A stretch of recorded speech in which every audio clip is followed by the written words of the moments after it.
Good morning everybody.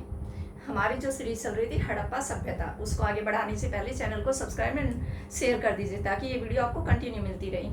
तो हमने हड़प्पा सभ्यता के विषय में पढ़ा। हड़प्पा सभ्यता क्या थी? एक शहरी सभ्यता थी। मानव क्या था? एक विकास क्रम की तरफ चलने लगा था। अब उसने अपने कबीले बना लिए थे और क्या थे, अपने नगरों का विकास कर लिया था। पक्के ईंटों के मकान बनाने लगे थे। व्यापार को भी उन्होंने बढ़ा लिया था। तो आज क्या रहेगा हमारा? इसका स्थान नदी और पुरातत्विक समय और पुरावेता, यानी कि हड़प्पा। हड़प्पा क्या था? एक इसका पुराना वो शहर था, पुराना, जहां पर ये सबसे पहले खोजी गई। हड़प्पा क्या थी? हड़प्पा वो जगह है जहां ये सबसे पहले खोजी गई और हड़प्पा के नाम से ही इसको हड़प्पा सभ्यता बोला गया। ये कहाँ? रावी नदी पर। हड़प्पा कहाँ है? रावी नदी पर। इसका पुरातत्विक समय क्या है इसका? 1921। इसके पुरावेता कौन थे? दयाराम साहनी। मोहनजोदड़ो भी इसका एक बड़ा शहर था, इसका नगर था। ये कहाँ था? सिंध, जो पाकिस्तान में है। इसको कब खोजा? 1922 में। किसके द्वारा? राखाल दास बनर्जी द्वारा, यानी कि बनर्जी द्वारा। चन्नू दड़ो, ये कहाँ है? ये भी सिंध में ही है। इसका समय क्या था? 1931। इसके कौन थे पुरावेता? गोपाल मजूमदार। कालीबंगा, ये कहाँ है? घग्गर नदी।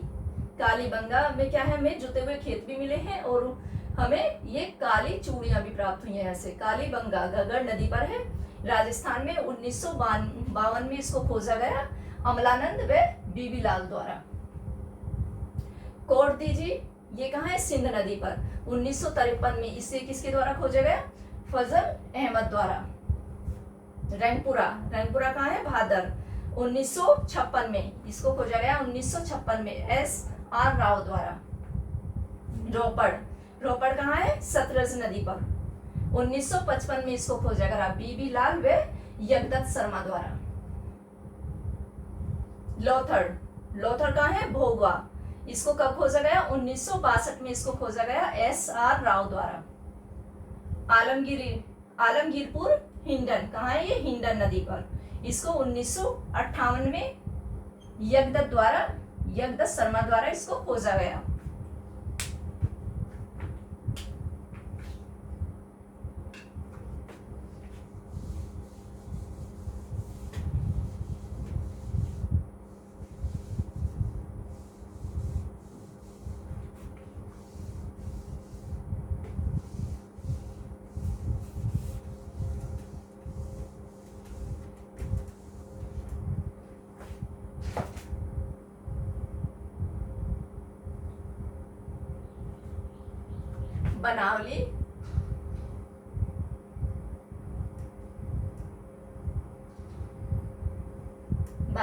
बनावली को कब खोजा गया? कहाँ? ये रंगोई नाला।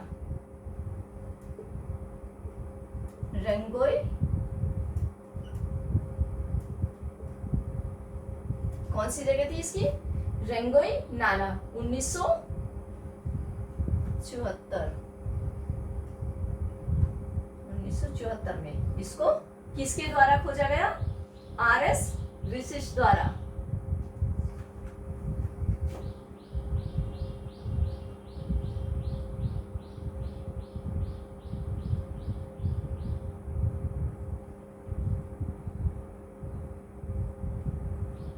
RS विशिष्ट द्वारा इसको खोजा गया। धौलावीर,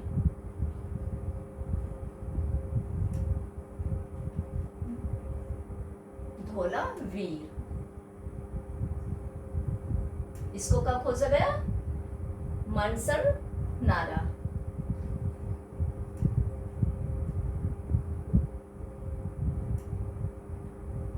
मनसर नाला क्या था इसका? मनसर नाला।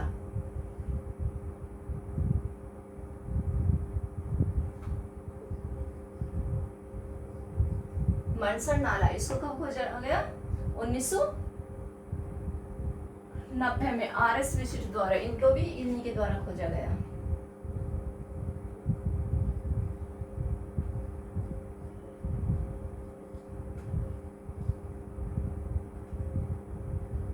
विशिष्ट द्वारा खोजा गया इसको भी। मांडा कहाँ था? ये चिनाव नदी पर। मांडा कहाँ था? ये चीनाओं पर। कब खोजा गया इसको? 1982 में। जेपी जोशी द्वारा। किसके द्वारा? जेपी जोशी द्वारा।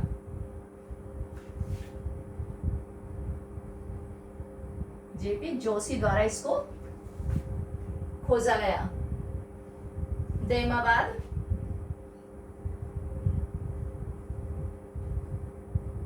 दैमाबाद ये कहाँ था इसका स्थान? परवरा। कहाँ था? परवरा नदी।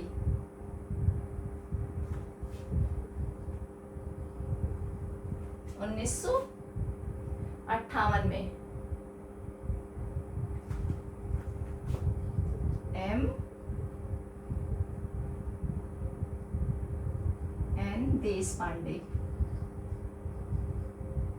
एन देश पांडे द्वारा इसको खोजा गया।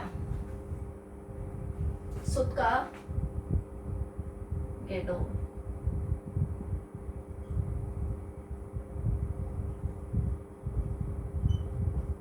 सुत्का गेटो इसको किसके द्वारा खोजा गया? ये कहाँ था? दाशक नदी पर। दाशक 1927 में। कब खोजा गया इसको? 1927 में।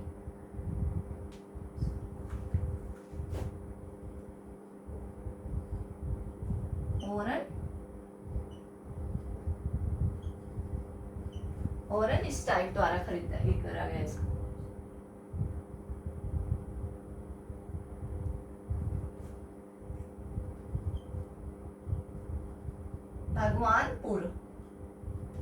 भगवानपुर को कहां से खोजा गया? सरस्वती नदी पर।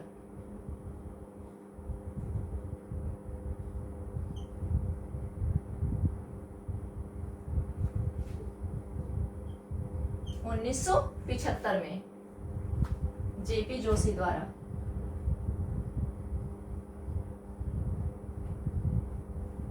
जेपी जोशी द्वारा इस टाइम। बनावली रंगोई नाला 1974 आरएस विशिष्ट द्वारा।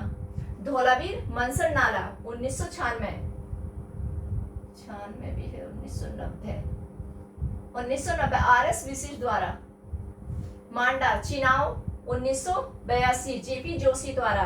दैमाबाद परवरा 1958 एमएन देशपांडे द्वारा। सुतकोंडा दासक पर 1927 ओरन स्टाइन द्वारा।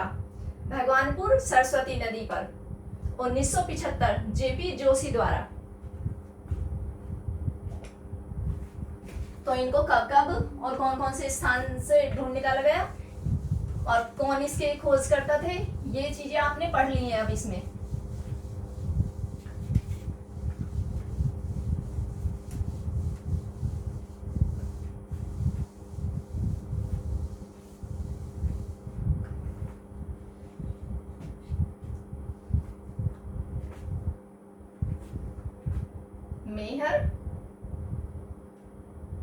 मेहरगढ़ क्या थे? मेहरगढ़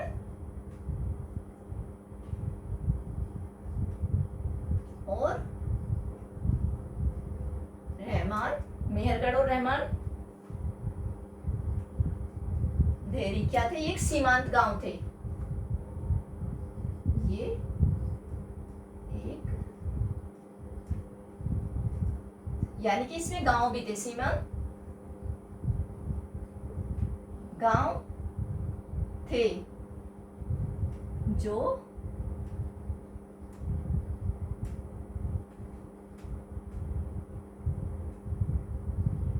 मोहनजोदड़ो क्या था? एक शहर था, इसके समकालीन थे।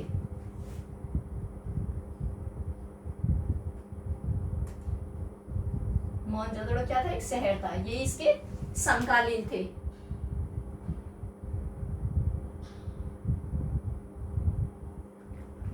यहाँ पर क्या हुआ? यहाँ पर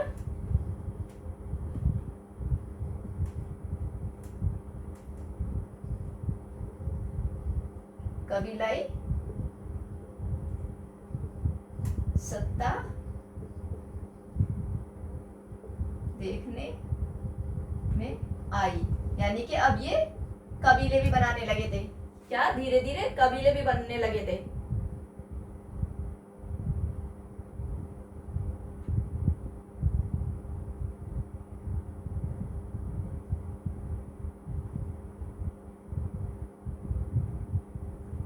ये क्या थी? एक ये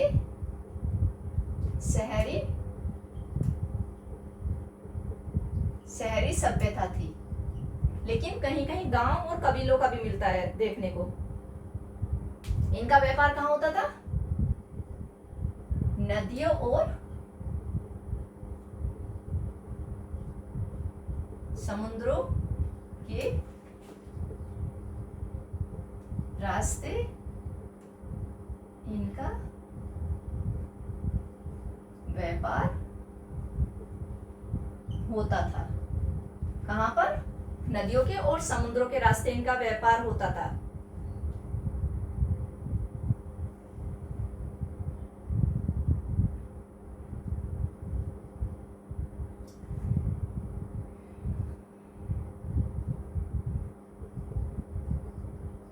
नेलियन पत्थर के आभूषण जैसे मालाएं बनाते थे और इस काल में चांदी के बर्तन भी बनने लगे थे। क्या बनने लगे थे? चांदी के बर्तन भी बनने लगे थे।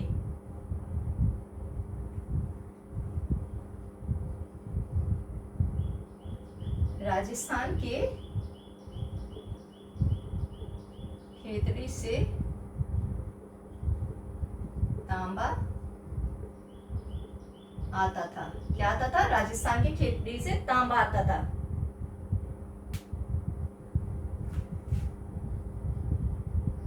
दक्षिण भारत से सोना मंगाया जाता था। कहां से? दक्षिण भारत से सोना मंगाया जाता था।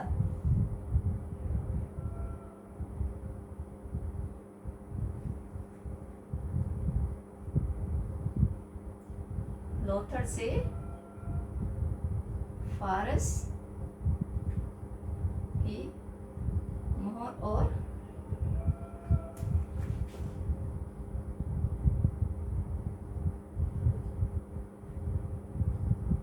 काली बंगा से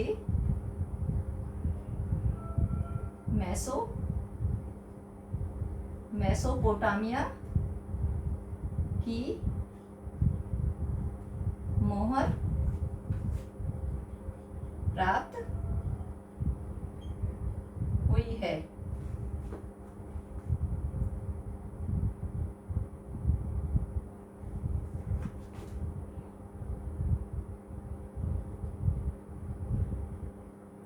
ओमान से भी तांबे का आयात होता था। कहां से होता था? ओमान से भी तांबे का आयात होता था।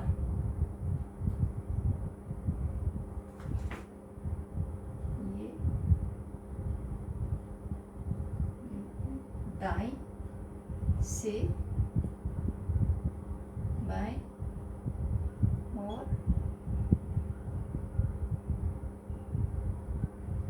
देखी जाती थी। क्या था? मेहरगढ़ और रहमानदेरी क्या थे? एक सीमांत गांव थे। यहाँ पर कबीलों का क्या कबीलाई सत्ता देखने में आई। मोहनजोदड़ो के समकालीन थे ये गांव। तो यहाँ धीरे धीरे कबीले बनने लगे थे। नदी और समुद्रों के रास्ते ही इनका व्यापार होता था।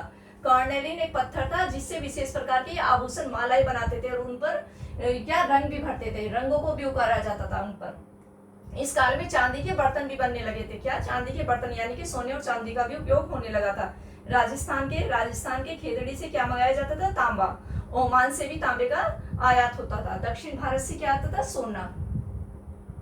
लोथर से एक हमें फारस की मोहर प्राप्त हुई है और कालीबंगा से मेसोपोटामिया की, यानी कि इन लोगों का अब बाहर भी विदेशों से भी व्यापार होने लगा था। इनकी मोहरें जो प्राप्त हुई है उनकी लिपि क्या थी? जो इनकी लिपि दाईं से बाईं ओर लिखी जाती थी। कौन से? कहां से? दाईं से बाईं ओर इन लिपि को लिखा जाता था।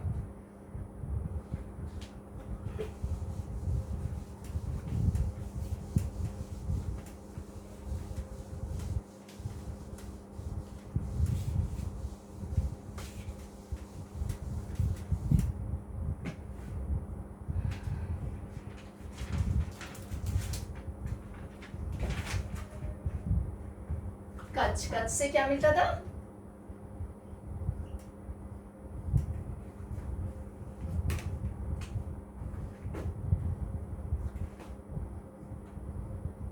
यहां से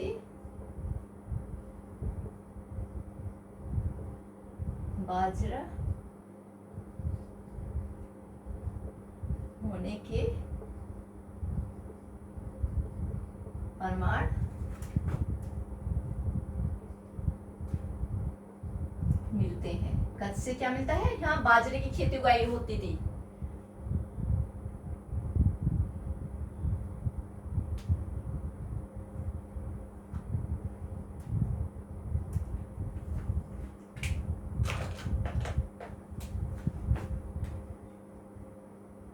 यहाँ पर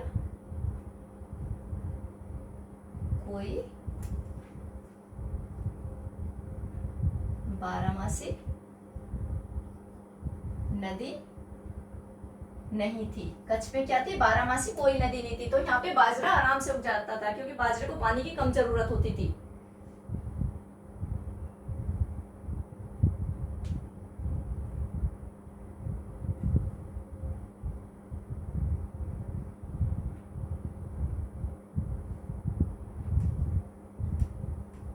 कराची के निकट क्या मिली हमें? एक हड़प्पाई बस्ती।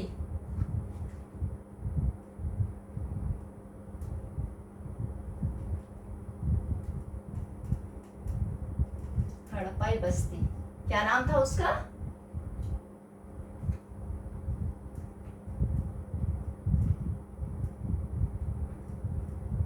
क्या नाम था उसका? अलादीन। यहाँ पर पत्थरों के पक्के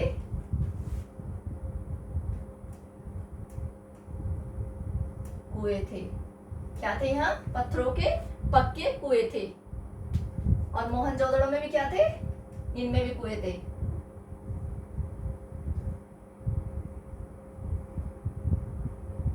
से भी लगभग 700 कुएं होने का प्रमाण मिलता है, यानी कि वहां बहुत मात्रा में कुएं थे।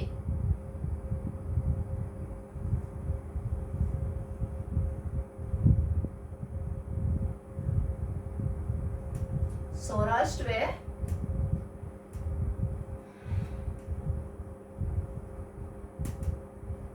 व लोथर, इसमें क्या था? द्रोण से पानी भरा जाता था। द्रोण से पानी भरा जाता था।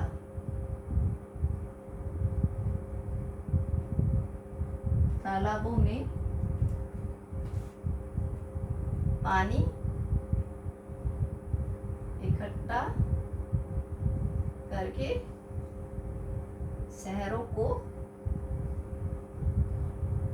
भेजा जाता था, यानी कि शहरों को सारी सुविधाएं दी जाती थी। शहरों के लिए पानी खाना सब कहाँ, गांव से जाता था।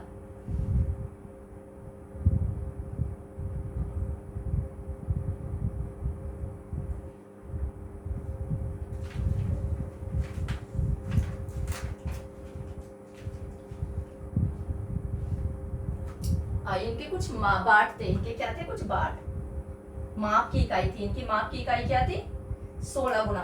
माप की इकाई का क्या था, 16 दशमलव गुना, 16 के दशमिक गुणज का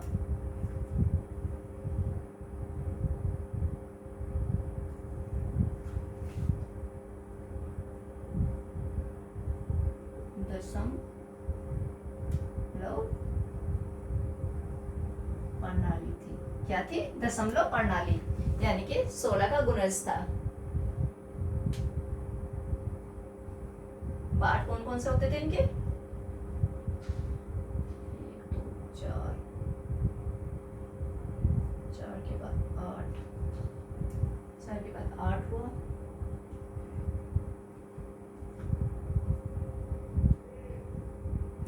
1 बार 2 बार शेर, सवा शेर, ये होते थे इनके।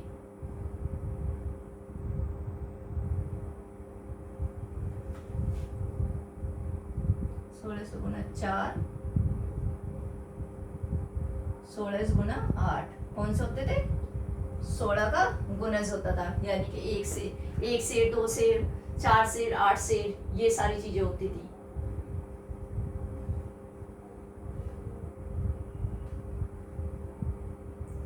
और इनके पतन का कारण क्या था, लास्ट में इनके पतन का कारण और देख लीजिए। यहाँ कच्छ से हमें क्या मिलता है, हाशिए में बाजरे होने का प्रमाण मिलता है। क्या, बाजरे होने का। यहाँ पर कोई बारहमासी, कोई नदी नहीं थी बारहमासी जो 12 महीने पानी रहे, तो इसलिए यहाँ पर ऐसी चीजें होती थी जिसको पानी की जरूरत नहीं थी। कराची के निकट एक हड़प्पाई बस्ती में थे अलादीन, यहाँ से क्या है, पक्के पत्थरों के कुएं प्राप्त हुए, जैसे मोहनजोदड़ो से लगभग 700 कुएं प्राप्त हुए, यानी कि कुओं का भी, इन कुएं पानी का भी विशेष प्रबंध था। सौराष्ट्र लोथड़ से द्रोण से पानी भरा जाता था। यहाँ तालाबों में पानी इकट्ठा करके, यानी कि शहरों के लिए भी पानी भेजा जाता था। और बाट, इनके बाट जो इनके माप की इकाई थी वो थी 16 दशमलव गुणज। 16 को इन्होंने, जैसे शेर, 1 शेर 2 शेर, वो तो अभी तक भी चला था, 1 शेर 2 शेर 4 शेर 8 शेर, ये इनका माप की इकाई थी।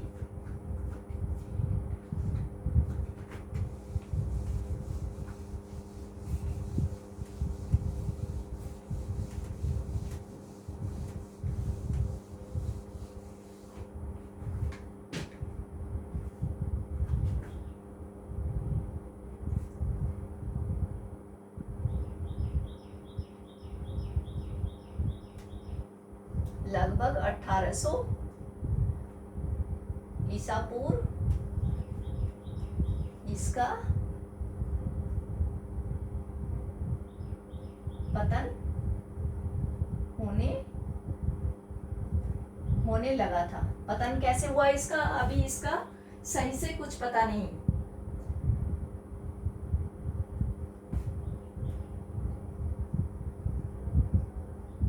हरियाणा व पश्चिमी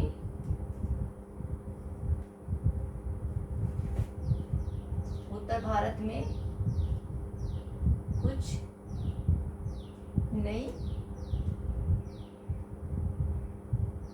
नई बस्तियां बनने लगी थी, या नदियों के द्वारा बाढ़ का आना या इनका सूख जाना भी हो सकता है, या फिर कोई बाहरी युद्ध रहा होगा। क्या है, इसका 1800 ईसा पूर्व के लगभग इसका पतन होने लगा था। धीरे धीरे ये बस्तियां खत्म होने लगी थी। हरियाणा, पश्चिम उत्तर प्रदेश ऐसी जगह कुछ नई बस्तियां बनने लगी थी, यानी कि नई बस्तियों का विकास होने लगा था। इसका वो पतन का हो सकता है नदियों का पानी सूख गया हो या नदियों में बाढ़ आई हो, जैसे सिंध नदी, ये ज्यादा खतरनाक नदी होती थी, या सूख गई हो, इन्होंने धारा बदल दी हो, जैसे सरस्वती नदी अब लुप्त हो गई है, तो या कोई बाहर से कुछ के द्वारा युद्ध हुआ हो, तो हो सकता है इसका क्या कारण रहा, धीरे धीरे ये लुप्त होने लगी। ये फिर आज हमारा हड़प्पा सभ्यता का चैप्टर खत्म हुआ। कल हमारी इसकी कुछ एक टेस्ट सीरीज होगी, बस इसको आप सब्सक्राइब करते जाइए, ये वीडियोस आपको मिलती रहेंगी।